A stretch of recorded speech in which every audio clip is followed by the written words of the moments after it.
All right, let's just jump right in. How on earth does a nation with over 1 billion people make sure that every single person has enough food to eat? I mean, think about it. It's one of the biggest challenges on the entire planet. And today, we're going to break down the massive, massive system India built to try and do exactly that. But, before we get into all the mechanics and the policies, let's start with a really basic question. What does that phrase, food secure, actually mean to you?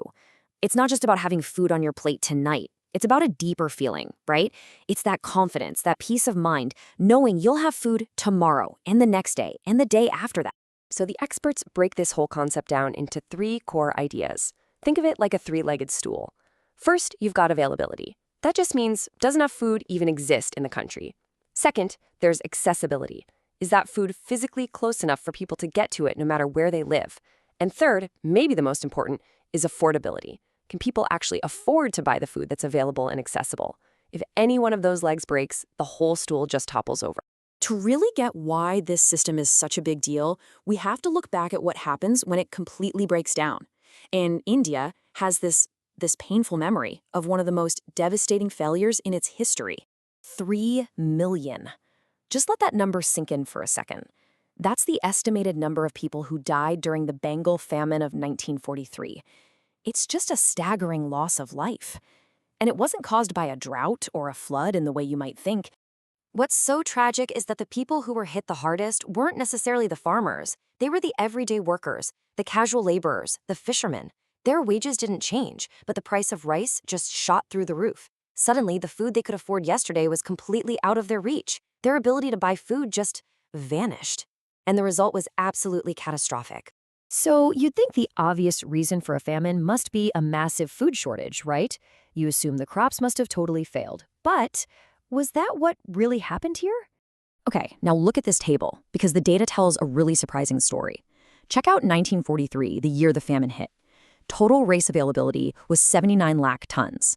Now compare that to 1941. Availability was actually lower back then at 70 lakh tons, but there was no famine in 1941. This is the key. The tragedy wasn't a crisis of availability. The food was there. It was a catastrophic failure of affordability and accessibility.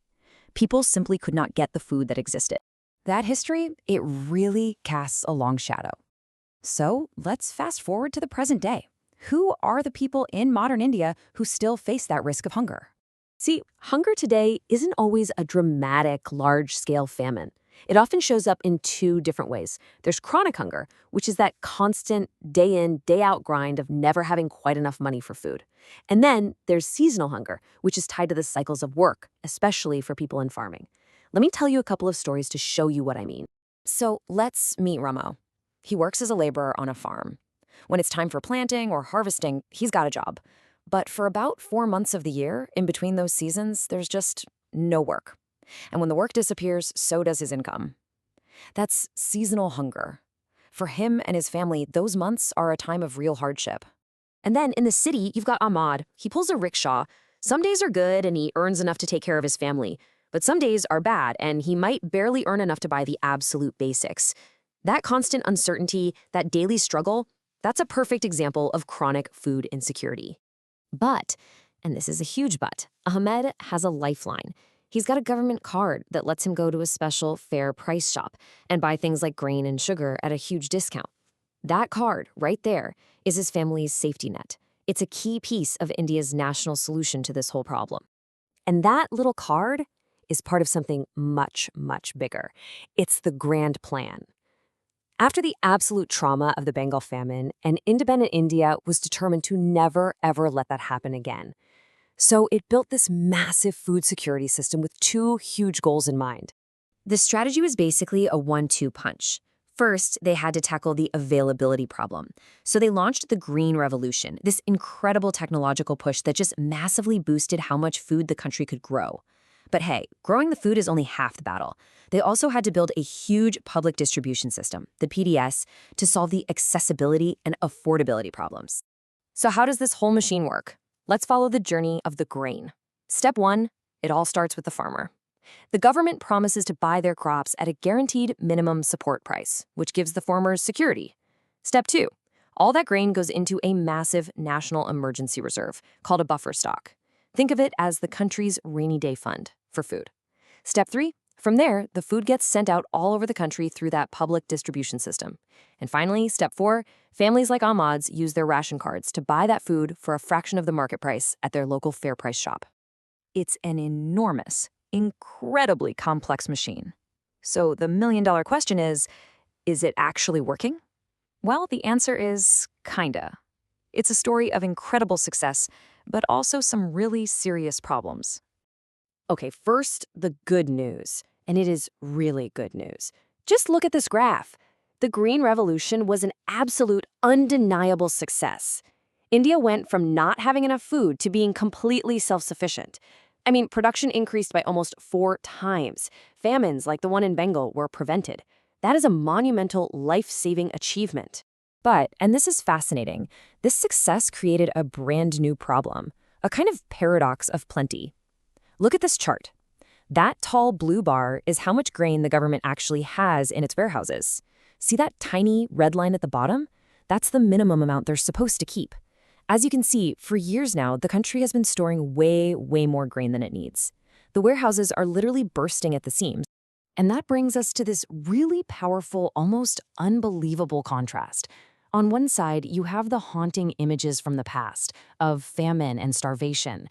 And on the other, you have modern pictures of government granaries overflowing with so much food, they can't even store it properly.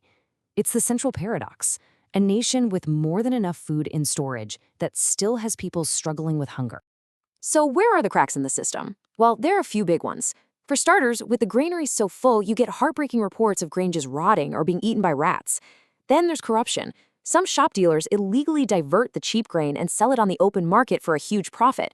And on top of that, the whole operation, buying, storing, and moving all this grain, is incredibly expensive for the government. And finally, there's an environmental cost. The focus on wheat and rice has led to some serious issues like groundwater levels dropping like a stone in major farming states.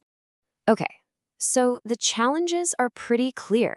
The massive government system is huge, but it's not perfect. And this has led a lot of people to start looking for other solutions, often at a more local level. And this is where things get really interesting. We're seeing all these cool local solutions pop up. Like in the state of Tamil Nadu, almost all the ration shops are run by local cooperatives, which seems to work way better. You see it in huge success stories like Amul, which made sure millions of people had access to milk. And you even see it at the village level, where nonprofits are helping communities set up their own little grain banks as a local safety net. And really, all of this brings us back to one fundamental truth. This quote from the World Food Summit says it all.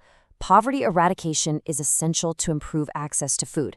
At the end of the day, a food distribution system is a crucial bandage, but it doesn't cure the underlying disease. The real long-term solution isn't just cheaper food, it's making sure people have good jobs and the economic power to feed their own families. So, where does that leave us? India's journey has been incredible. It solved the problem of availability. It proved it can grow enough food for everyone. That was a monumental achievement. The great challenge now is mastering accessibility and affordability. It's about closing that final critical gap between a full warehouse and an empty plate. So the real question isn't, can India feed its people? We know the answer is yes. The question is, how does a nation with overflowing granaries make absolutely sure that not a single citizen has to go to bed hungry?